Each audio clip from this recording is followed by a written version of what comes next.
Olá, meu nome é Luciana Mariano, sou psicóloga e psicanalista, comprometida em tornar a psicanálise acessível a pessoas reais como você. Sejam bem-vindos ao meu canal hoje. Eu estou com uma visita muito especial de uma aluna minha e nós vamos falar sobre a formação do analista. Muito se discute em relação a isso, mas pouco se é explicado. Como vocês sabem ou não sabem, eu fui professora por alguns anos, sou formada em psicologia, fiz minha formação em psicanálise e compartilho conhecimento através do Instagram, tentando humanizar de alguma forma o discurso analítico, principalmente para os estudantes. Então, bem-vinda, Gabi! Olá, Lu! Muito obrigada pelo convite. Eu sou a Gabriele Coene, eu sou psicóloga e também estou em formação juntamente com a Luciana. E hoje ela me convidou para estar aqui conversando um pouco sobre como está sendo esse processo, porque eu me formei recentemente. Então, eu estou atuando na clínica e ela tem acompanhado esse início, ela está comigo desde esse comecinho, da minha carreira. Então, nada melhor do que vir até aqui e compartilhar um pouquinho disso com vocês. Lu, na graduação, as pessoas comentam, os professores falam muito sobre o tripé da psicanálise, né? Só que fica um tanto quanto restrito, é como se fosse algo muito engessado e às vezes não condiz com a prática. E muitos colegas, às vezes também, confundem o que seria esse tripé, né? Você poderia explicar um pouquinho mais, com base em toda a experiência que você já teve, compartilhar um pouco mesmo com esse público? Olha só, Gabi, o tripé da formação do analista nada mais é do que a junção, a comunhão da supervisão, do estudo teórico e principalmente da análise pessoal. A supervisão é uma forma de você, além de dividir, não que a solidão de um analista se esvaia, mas é uma forma de você dividir com alguém esse companheiro de solidão e entender os casos clínicos de uma maneira que talvez você não esteja percebendo, adquirir conhecimento e compartilhar também as suas dificuldades e fraquezas, para que você se sinta apoiada nesse tripé. Então, partindo um pouco dessa experiência que eu tive, principalmente da supervisão, que logo desde o início eu coloquei como algo que eu precisava estar realizando. Nós precisamos ter esse compromisso com os nossos pacientes, nós precisamos ter esse compromisso com aquela pessoa que está nos procurando. Então, desde o início, eu faço supervisão com a Luciana e muitas vezes não é nem tanto por uma dificuldade, óbvio que às vezes a gente tem algumas dificuldades de guiar um caso, mas essa solidão da nossa profissão, né? É uma profissão muito solitária também. E aí a gente consegue compartilhar um pouco das nossas angústias. E outra coisa também que é muito importante da supervisão é que muitas vezes os nossos olhos eles ficam um tanto quanto embaçados, né? A gente não consegue ver, tá ali na nossa frente e às vezes a gente não consegue enxergar. Então eu percebo muito na minha supervisão com a Luciana que ela faz isso, então de uma forma com que vai clareando, né? Vai limpando essas lentes para que eu consiga guiar esse caso. Lu, e eu percebo que muitas pessoas não fazem supervisão, né? E você, dentro de toda a sua trajetória, o que você percebe dos profissionais que não realizam supervisão? Assim, qual que é a sua visão sobre isso? Olha, Gabi, claro que tem linhas de atendimento que não necessitam e nem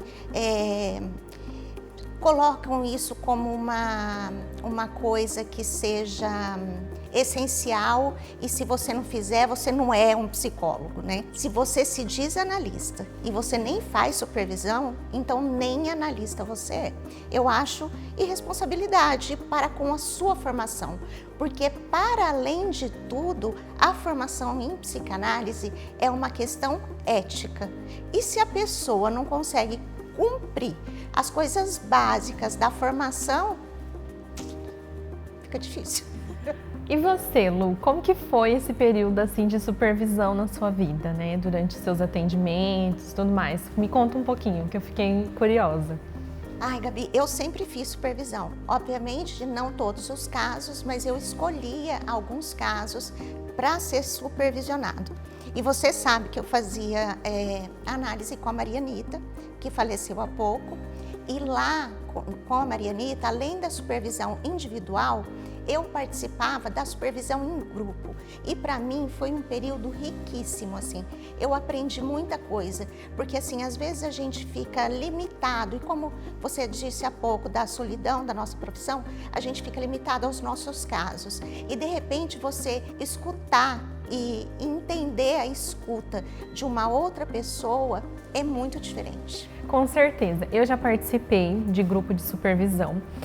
E eu me recordo de alguns casos em que colegas atendiam familiares, né? Cada um com, por exemplo, uma pessoa atendia a mãe, outra pessoa atendia o filho, né?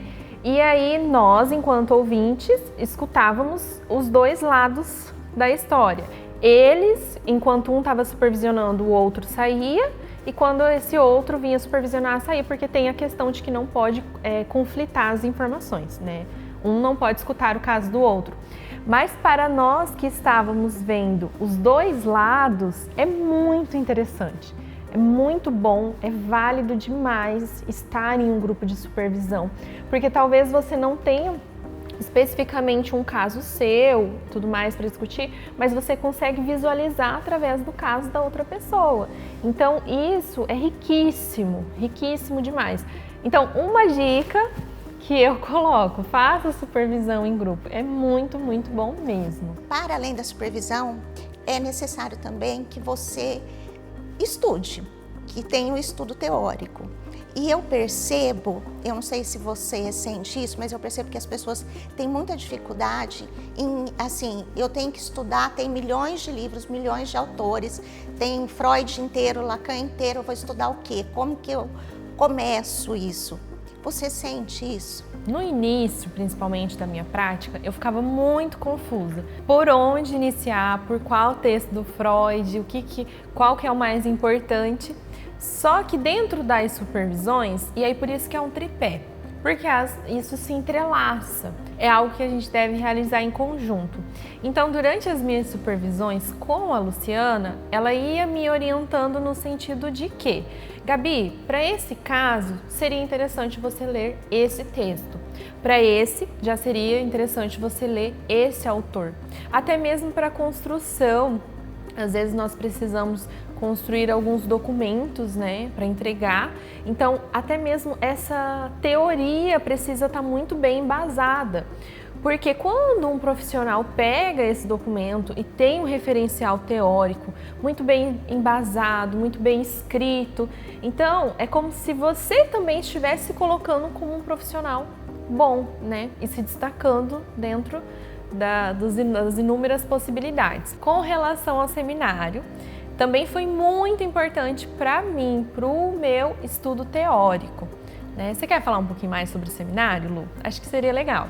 Eu tenho um seminário que está à venda, inclusive eu vou deixar um link aqui para vocês acessarem e comprarem, em que eu desenvolvo um pouco mais sobre a importância do estudo das estruturas clínicas no atendimento prático, na clínica mesmo, propriamente dito. Porque as pessoas, inclusive tem uma mulher por aí falando que a psicanálise é pseudociência, que acha que tudo é de um jeito que a gente manda. E não é. A gente tem teoria, a gente tem princípios, a gente tem comprovações práticas do que a gente estuda na teoria. E não existe a clínica sem a teoria. Assim como não tem teoria, sem a clínica. É uma coisa que se retroalimenta. Então, é necessário que a gente saiba os princípios básicos, os fundamentos essenciais para conduzir o nosso paciente. E no meu seminário você vai ter isso. Com toda certeza, o seminário foi me auxiliando, né? Aprendi muito dentro dele. E também teve as monitorias, né, de alguns conteúdos, alguns conceitos que às vezes eu não compreendia. Então eu agendava as monitorias. Então eu realizei também elas, em que a Luciana me explicava alguns conceitos que eu não tinha compreendido. E a psicanálise, ela é muito disso, né? A gente não precisa entender tudo, a gente não precisa compreender tudo logo de cara. Tem coisas que a gente vai precisar de uma outra pessoa, às vezes com mais experiência, que já fez algumas leituras a mais, ou então que já participou de alguns outros seminários, para estar orientando. E é muito isso, sabe? A gente pode também ter, né, esse estudo conjunto.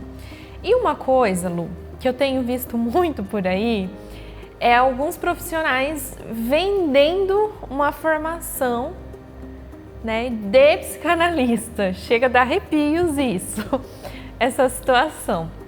E principalmente isso, pai, compre esse curso e se torne um psicanalista. O que você acha disso? Um assunto muito polêmico por aqui, mas vamos conversar. Eu acho charlatanismo.